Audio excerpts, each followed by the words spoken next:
러시아의 남쪽으로 가는 마지막 다리들이 조용히 무너지고 있습니다. 미사일이나 폭탄이 아니라 정치적 결정과 회의실의 움직임으로 인해 그렇습니다. 이 붕괴의 진원지는 우크라이나도 시리아도 아닙니다. 그것은 바로 카프카스의 중심부에 있는 작은 그러나 중요한 지점 아르메니아입니다. 크렘린 영상이 이번 주에 화제가 되었습니다.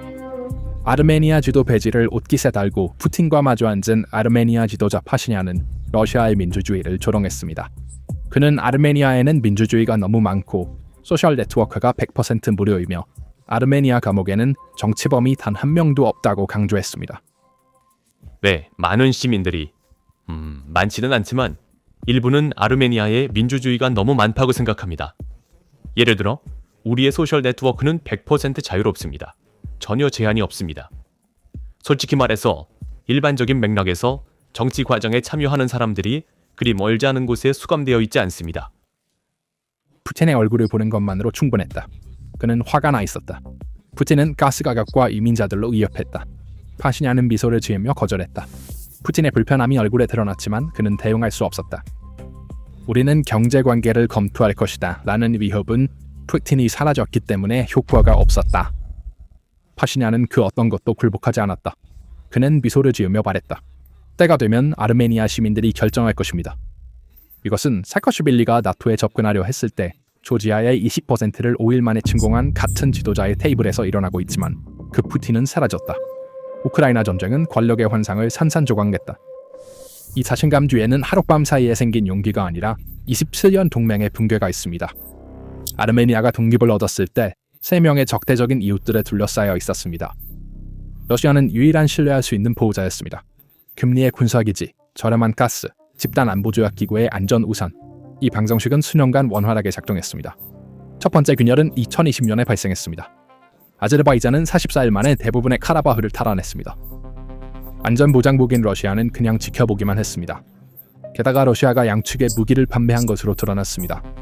아제르바이잔이 2023년에 카라바흐를 완전히 탈환했을 때 12만 명의 아르메니아인이 하루 만에 이주했습니다. 러시아는 조용히 평화유지군을 철수시켰습니다. 보안 약속은 2번 깨졌습니다. 신뢰는 다시 돌아오지 않았습니다. 이 붕괴는 아르메니아를 서방으로 밀어냈고 유럽연합과의 협정, 프랑스와 인도로부터의 무기, 유럽연합의 하이브리드 대응팀을 이끌어냈습니다. 이 신뢰 붕괴의 가장 전략적인 반영은 철도 문제입니다.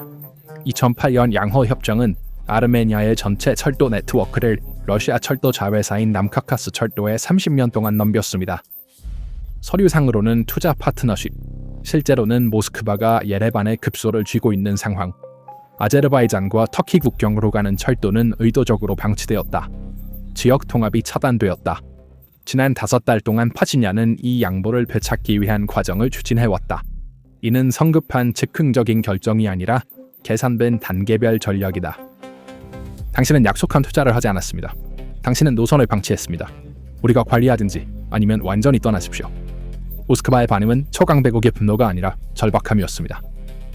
오브치니코프, 위협했던 바로 그 오브치니코프가 하루 뒤에 애원하며 말했습니다. 우리는 준비가 되어 있습니다. 즉시 선을 수리할 수 있습니다. 몇 년 동안 손대지 않았던 선을 갑자기 고치려는 열의를 보였습니다. 아르메니아 정부는 이 제안이 시간을 끌기 위한 전술임을 알고 있습니다. 신뢰를 회복하는 것은 철로를 놓는 것보다 더 어렵고 이 철도의 전략적 의미는 아르메니아를 훨씬 넘어섭니다. 이것은 철도 분쟁처럼 보이지만 실제로는 러시아의 남카카스 전체 존재를 위협하는 체계적인 붕괴입니다.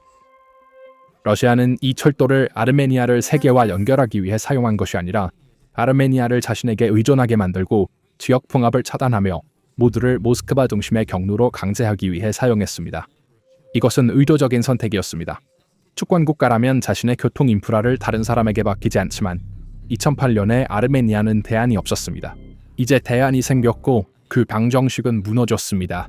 이 붕괴의 영향은 여러 러시아의 전략적 이익에 동시에 타격을 주고 있습니다. 러시아가 세계 무역에서 가장 크게 주장했던 것 중 하나는 북남 교통 회랑이었습니다.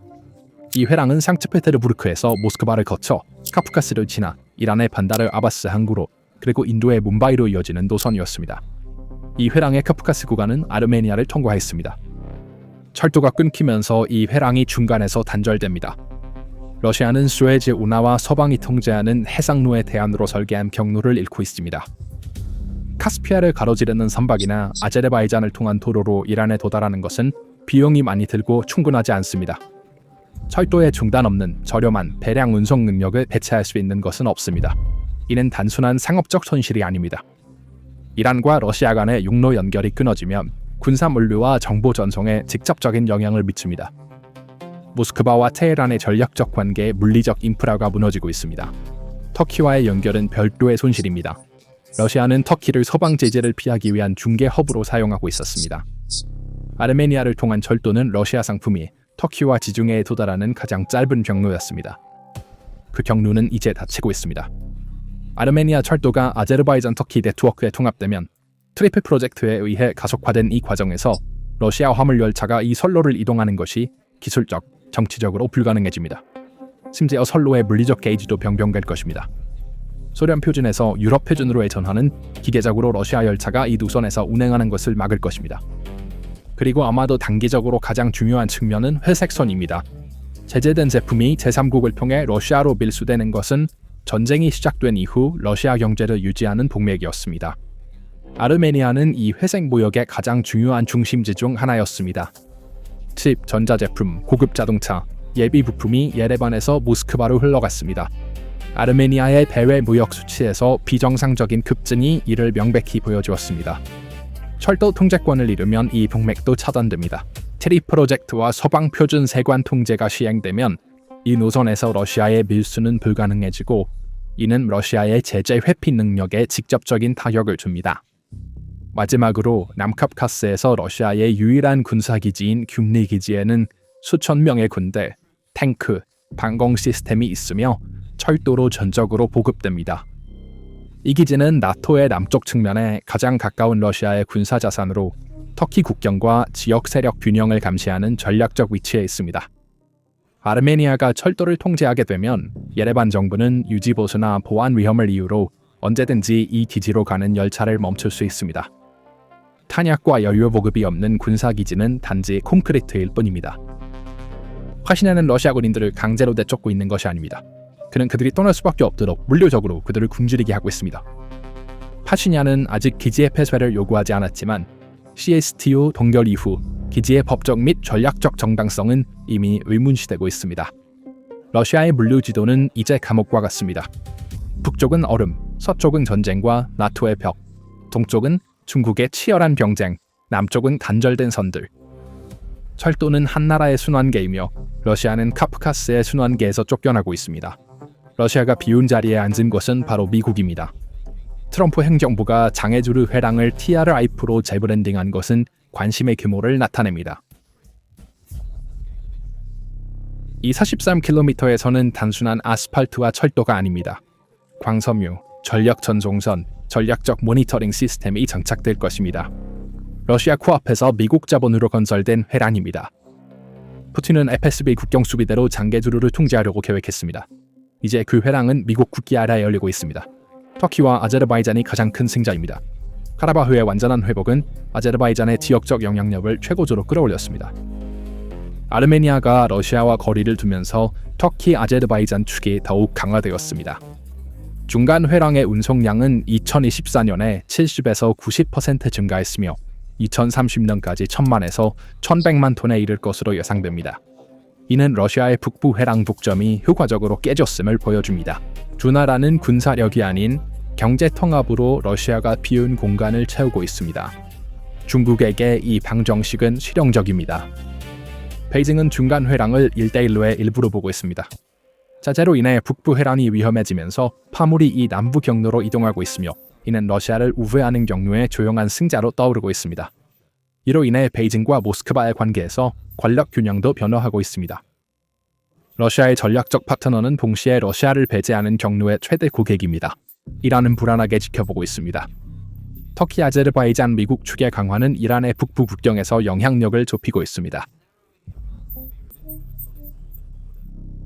장애주르는 이란의 아르메니아를 통한 육로 연결을 차단할 수 있습니다. 테헤란은 이미 이란 전쟁과 호르무즈 위기로 궁지에 몰려 있습니다. 남카카스에서의 영향력을 잃는 것은 그 포위를 더욱 심화시킵니다.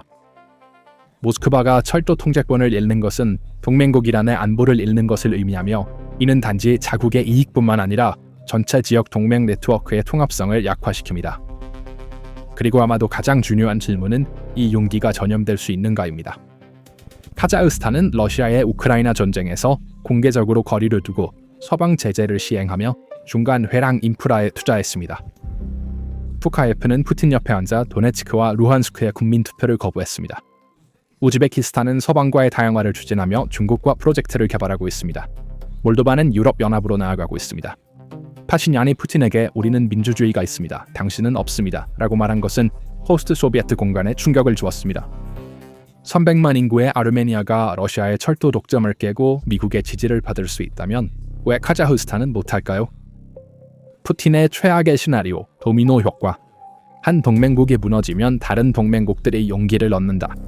푸틴의 남카카스 정책은 수년간 분열과 지배에 기반을 두었다.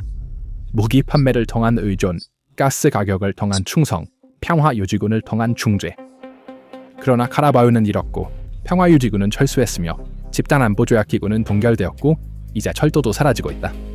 각각은 별개의 손실이지만 모두 같은 구조적 붕괴의 일부이다. 파신얀의 크렘린에서의 태도는 이 붕괴의 상징이지만 원인은 아닙니다. 원인은 우크라이나에서 힘을 잃고 있는 러시아, 남카카스로의 문을 여는 서방, 그리고 모스크바를 우회하는 새로운 글로벌 무역 경로의 구조입니다. 300만 명의 인구를 가진 나라가 이제 러시아가 100년 동안 깔아놓은 철도에 대해 발언권을 가지게 되었고 열차는 모스크바가 아닌 세계 시장을 향하고 있습니다. 러시아는 남쪽에 갇혀있고 북쪽에는 얼음, 서쪽에는 전쟁, 동쪽에는 중국의 경쟁, 남쪽에는 끊어진 선들이 있습니다. 푸틴이 우크라이나의 수렁에서 싸우는 동안 그는 남쪽의 마지막 요새와 글로벌 무역에서의 마지막 생명선을 영구히 잃었습니다. 일부는 이것을 배신이라고 부르지만 이는 러시아의 전략적 맹목성에 불가피한 대가입니다. 그리고 역사는 동맹을 먼저 떠나는 자가 결코 마지막이 아님을 보여줍니다. 우리는 매우 중요한 발표를 위해 분석을 잠시 중단하겠습니다. 친애하는 시청자 여러분, 지금 화면에 보이는 84,000명의 팔로워를 가진 페이스북 페이지는 완전히 가짜입니다. 우리는 우리의 몇 달간의 노력, 아카이브, 그리고 모든 비디오를 훔쳐서 게시한 이 해적 페이지에 대해 법적 절차를 시작했습니다. 하지만 이제 여러분의 도움이 필요합니다. 영상을 일시 정지하고 아래 설명에 제공된 가짜 페이지 신고 링크를 클릭해주세요. 열리는 페이지에서 지적재산 옵션을 선택하여 이 도둑질을 막는 데 도움을 주실 수 있습니다. 우리가 운영하는 유일한 공식 페이스북 페이지는 지금 화면에 보이는 페이지입니다. 키비를 시청하는 시청자들은 화면에 있는 QR코드를 휴대폰으로 스캔하여 우리의 실제 페이지에 접속할 수 있습니다. 휴대폰으로 시청하는 분들은 채널의 정보 섹션에 있는 공식 링크를 클릭하여 우리의 실제 페이지에 접속할 수 있습니다. 이 정당한 이유로 우리를 지지해 주시고 공식 페이지를 팔로우하여 지원해 주셔서 감사합니다. 이제 우리가 중단했던 곳에서 분석을 계속하겠습니다. 이 주제에 대한 여러분의 생각은 어떠신가요? 댓글로 여러분의 생각을 공유해 주세요. 채널을 구독하고 알림을 켜서 PPR 글로벌의 새로운 분석을 놓치지 마세요. 저희를 선택해 주셔서 감사합니다.